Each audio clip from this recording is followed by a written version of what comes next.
नमस्कार। आज मैं आपको एक नया टीएलएम के माध्यम से पढ़ाने वाली हूँ जिसका नाम है पौधे की उपयोगिता।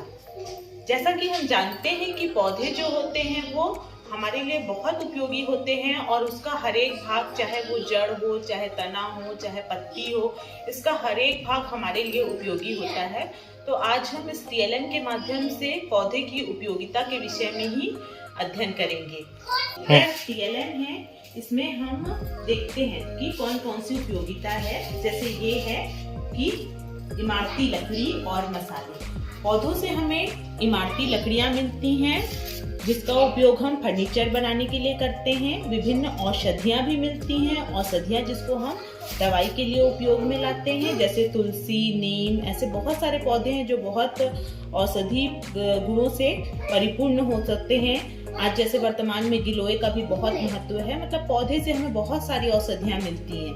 इसके अलावा मसाले बहुत सारे मसाले हैं, जैसे दालचीनी, काली मिर्च, लौंग, ये सारे हमें किसी न किसी पौधे से ही प्राप्त होते हैं। इसी प्रकार पेय पदार्थ भी, और इसी प्रकार ये पौधे मृदा संरक्षण करते हैं।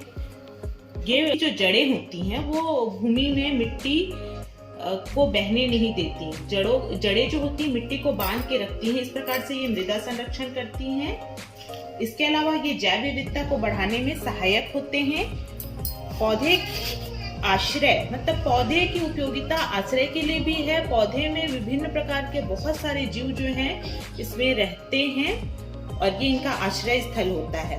इसी प्रकार से पौधों से हमें बहुत सारे फल मिलते हैं। देखिए यहाँ पे कितने सारे प्रकार के फल हैं, ये सभी किसी न किसी पौधे से ही मिलती हैं। और हम जानते हैं कि फल में बहुत ज्यादा विटामिन्स और खनिज होते हैं जो कि हमारी रोग प्रतिरोधक क्षमता को बढ़ाते हैं और इसके अलावा हमारे शरीर के उचित विकास के लिए आवश्यक होते हैं। इसके अलावा खाद्य तेल, जितनी भी जो खाद्य तेलें होती हैं वो किसी न किसी वनस्पति से ही प्राप्त होती है, जैसे सरसों का तेल, सूरजमुखी का तेल, ऐसे बहुत सारे तेल हैं जो पौधे से ही प्राप्त होते हैं। इसके अलावा ये हानिकारक गैसों को सोखते हैं, मतलब जैसे जब हम सांस लेते हैं तो हम ऑक्सीजन लेते हैं और जब छोड़ते हैं तो कार्बन डाइऑक्साइड गैस छोड़ते हैं। इन कार्बन डाइऑक्साइड गैस है उनको ये पौधे ग्रहण करते हैं और वातावरण को शुद्ध रखते हैं।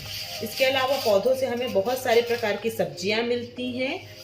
इसके अलावा छाया, हर एक पौधा, जो बड़े बड़े वृक्ष होते हैं वो छाया प्रदान करते हैं, जैसे आम हो गया, नीम हो गया। इसके अलावा अनाज और दाल, ये भी हमें पौधों से ही प्राप्त होता है जिसको हम भोजन के रूप में उपयोग करते हैं।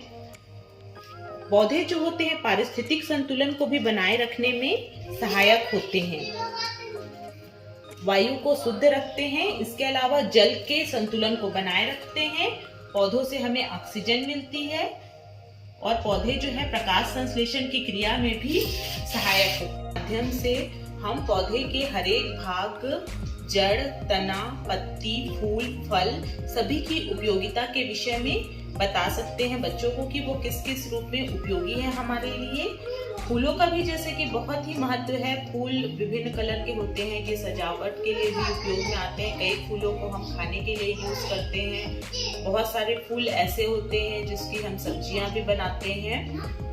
तो इस प्रकार से पौधे का हर एक भाग, जड़ से लेके तना से लेके पत्ती, फल, फूल, सारी चीजें हमारे लिए बहुत ही उपयोगी हैं।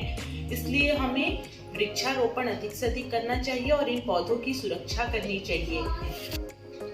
तो इस टीएलएम के माध्यम से हम बच्चों को इस हर एक पौधे की जो जो उपयोगिता है उसके विषय में बता सकते हैं। इसके अलावा मान लो ये इसका एक एक भाग ये जो है देखिए निकल जाता है, ये आइसक्रीम स्टिक से बना हुआ है, तो हम मान लो समझा लेते हैं या कुछ इसके बाद में बच्चों को ये एक एक आइसक्रीम स्टिक दे सकते हैं कि पौधे इसमें से कोई भी एक आइसक्रीम स्टिक निकालिए और इसके विषय में बताइए। तो बच्चा भी अगर वो जानता है तो वो प्रकाश संश्लेषण, जैसे उसके बच्चे ने इसे निकाला पहले, तो वो ये बता सकता है कि प्रकाश संश्लेषण क्या है, या नहीं पता है तो वो हमसे पूछेगा कि प्रकाश संश्लेषण क्या है, तो हम उसको बता सकते हैं कि प्रकाश संश्लेषण की क्रिया क्या होती है। जैसे हम बता सकते हैं उसको कि जितने भी हरे पेड़ पौधे होते हैं सूर्य प्रकाश की उपस्थिति में अपना भोजन जो होते हैं वो स्वयं बनाते हैं। तो इस क्रिया को हम प्रकाश संश्लेषण कहते हैं। और इसी प्रकार से हम हर एक बच्चे को ये एक एक आइसक्रीम स्टिक देकर ये एक्टिविटी करा सकते हैं और उसे पौधे की उपयोगिता को खेल खेल के माध्यम से ही समझा सकते हैं। धन्यवाद।